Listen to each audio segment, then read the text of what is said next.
Olá! Nesse vídeo eu gostaria de falar sobre a doutrina da palavra positiva, ou a doutrina que as nossas palavras têm poder. Geralmente, essa doutrina eu não dou muita atenção de refutar, por ser uma doutrina tão infantil em relação à interpretação bíblica, que acredito que se uma pessoa ler com bastante critério as escrituras, não precisa ele ter nenhum curso de teologia para ele perceber o engano dessa doutrina. E essa doutrina, ela vem de uma outra que afirma que nós somos deuses. Nós somos uma espécie de Deus minúsculo. E vem de uma má interpretação do texto do Evangelho, quando Jesus fala aos fariseus sobre vós não sois deuses, e do texto de Pedro, que eu interpreto aqui no meu canal, esses dois textos, e vem exatamente disso, que as nossas palavras elas têm poder de mudar a realidade. E isso vem também da visão que nós, quando falamos alguma coisa, ou quando nós profetizamos, aquilo vai acontecer. É por isso que as pessoas dizem, olha, eu profetizo isso na sua vida.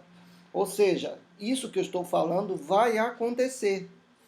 O significado da profecia é mudado, porque a profecia, o profeta, ele fala aquilo que Deus já tinha determinado para acontecer. No caso dessa profecia, é porque a pessoa profetizou. A pessoa profetizou. Então, há uma distorção sobre isso. Eu gostaria de falar e interpretar três textos que são muito mal interpretados, e dois textos são um pouquinho, vamos dizer, dificultoso para algumas pessoas, mas um texto é abertamente errado na sua própria interpretação. O primeiro texto que nós vamos falar é sobre a interpretação de Provérbios 18, 21, que diz o seguinte: a morte e a vida estão no poder da língua. O que bem a utiliza, come do seu fruto. Eles afirmam que esse texto dá base para dizer que o que você fala pode amaldiçoar a pessoa a ponto da pessoa se tornar aquilo que você diz. Ou aquilo que você diz pode se tornar, pode virar algo real, se tornar algo místico. O que o autor de Provérbios queria falar com isso? Para isso, nós precisamos usar a base hermenêutica, ou seja, buscar base em outros textos bíblicos para sabermos o que realmente Salomão queria falar nesse texto de Provérbios 18 e 21. E onde nós vemos isso? Nós vemos lá no Novo Testamento, quando Jesus fala exatamente em Mateus 12, 34, onde ele diz o seguinte, ensinando aos fariseus: raça de víboras, como podeis falar coisas boas, sendo maus? Porque a boca fala do que está cheio o coração. O homem bom tira do tesouro bom coisas boas, mas o homem mau do mau tesouro tira coisas más. Digo-vos que de toda palavra frívola que proferirem os homens dela darão conta no dia do juízo, porque pelas tuas palavras serás justificado e pelas tuas palavras serás condenado. Ou seja, aqui Jesus está dizendo que com as nossas palavras nós vamos prestar contas diante de Deus. A vida e a morte estão no poder da língua, ou seja, a morte e a vida está diante das minhas palavras. Jesus diz, pelas tuas palavras serás justificado, mas também pelas tuas palavras serás condenado. O sentido aqui é que com as nossas palavras, nós trazemos juízo para nós mesmos. Esse é o sentido. Vejam que Jesus também falou em Mateus capítulo 5, verso 22. Eu, porém, vos digo que todo aquele que sem motivo se irá contra o seu irmão estará sujeito a julgamento, e quem proferir um insulto a seu irmão estará sujeito a julgamento do tribunal, e quem lhe chamar tolo estará sujeito ao inferno de fogo. Vejam que Jesus está ensinando aqui o não matarás. Então, Jesus deixa claro que esse matar está relacionado a nós mesmos. A nós mesmos. Isso é testificado por Tiago, né? Isso é testificado por Tiago, capítulo 3, quando ele diz o seguinte, né? Tiago, capítulo 3, quando ele fala o seguinte sobre a língua, ó. De uma só boca procede bênção e maldição. Meus irmãos, não é conveniente que estas coisas sejam assim. Acaso pode a fonte jorrar do mesmo lugar o que é doce e o que é amargoso? Acaso, meus irmãos, pode a figueira produzir azeitonas ou a videira figos? Tampouco fonte de água salgada pode dar água doce. Ou seja, a bênção e maldição que Tiago está falando aqui, a consequência é contra a pessoa que fala. Porque a pessoa que fala, ela está manifestando a fonte do seu coração. É isso que Jesus disse, que o que contamina o homem não é o que entra, mas é aquilo que sai. Aí Jesus fala uma série de pecados manifestados por aquilo que sai do homem, não é só daquilo da boca, é aquilo que sai da sua natureza. Então, quando a Bíblia fala em Provérbios 18, 21, está falando exatamente na consequência das nossas palavras em relação a Deus. Nós em relação a Deus. Pelas tuas palavras serás condenado, pelas tuas palavras serás justificado. Muito bem, o segundo texto que nós precisamos analisar é a interpretação da parábola do semeador. E essa é de uma forma infantil, que diz o seguinte, Lucas 8:11, eles colocam o texto de Lucas 8:11 e diz, da parábola do semeador, onde Jesus fala que eis que o semeador saiu a semear, e aí em Lucas 8:11 eles colocam assim, este é o sentido da parábola. A semente é a palavra, eles param aqui, é a palavra, e esquecem do adjunto adnominal, de Deus. E eles afirmam então que as nossas palavras são sementes, que assim como Jesus falou que a semente é a palavra, eles param, é a palavra, eles dizem então que o que nós falamos é um tipo de semente para que outras coisas aconteçam. Eles esquecem que o que Jesus está falando aqui, que a semente na parábola é a palavra de Deus. Está bem claro isso no texto original. Aqui, hos scopus estin ho logos do Theus. Vejam que tem um artigo, ho logos do Theus. Então, é a palavra, ho logos do Theus. É a palavra de Deus, não é a nossa palavra. É verdade que se nós dissermos por uma analogia que o que nós falamos pode ser uma semente que dê um fruto mau, no sentido de consequência psicológica, consequência de mágoa. Sim, a própria palavra diz, né, que nós devemos ter cuidado com a mágoa, com a ira, raiz de amargura, sim, a própria Bíblia, mas se nós usarmos esse texto para dizermos que assim como a palavra de Deus, a nossa palavra pode formar realidades, formar coisas, por exemplo, se uma pessoa está doente e se eu proferir alguma coisa, se eu proferir que ela vai ficar boa, ela vai ficar exatamente por causa da minha palavra? Isso é um erro gravíssimo e erro de interpretação básica, porque Lucas deixa claro que essa palavra é a palavra de Deus. Ah, mas outro texto diz a palavra, mas se usarmos a analogia dos textos, Lucas deixa claro que nessa parábola, e até mesmo pelo contexto de toda a palavra,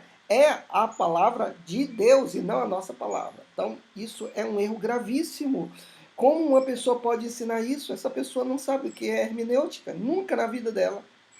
Outro texto de interpretação é a interpretação da palavra de Elias.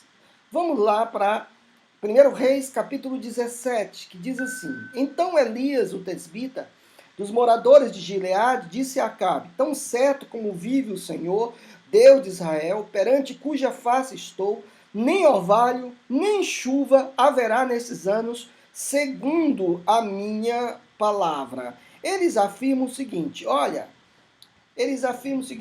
aqui Elias está dizendo não segundo a palavra de Deus, mas segundo a minha palavra. Então, eles chegam a uma conclusão que assim como Elias falou que não ia chover segundo a sua palavra e não a palavra de Deus, você também tem o poder de dizer as coisas para que elas aconteçam. Veja o perigo, a distorção. Então preste atenção. Vamos fazer uma relação com outro texto do Novo Testamento que fala de Elias exatamente nessa ocasião, que é Tiago 5,17. Vejam aqui. Elias era homem semelhante a nós, sujeito aos mesmos sentimentos, e orou com instância para que não chovesse sobre a terra, e por 3 anos e 6 meses não choveu. E orou de novo, e o céu deu chuva, e a terra fez germinar seus frutos. Vejam bem, gente, vejam bem. Elias, ele teve que orar com instância, e no original diz proserre, falando de oração. Ele usou tanto o verbo, né, proserromai, como proserre, que quer dizer oração. Orou com instância, orou profundamente para que não chovesse 3 anos e 6 meses. E fica claro que se ele orou pedindo com instância, ele esperava a ordem de Deus para que ele falasse aquilo. Ou seja, Elias estava fazendo aquilo completamente diante da direção de Deus e não simplesmente com base na sua palavra.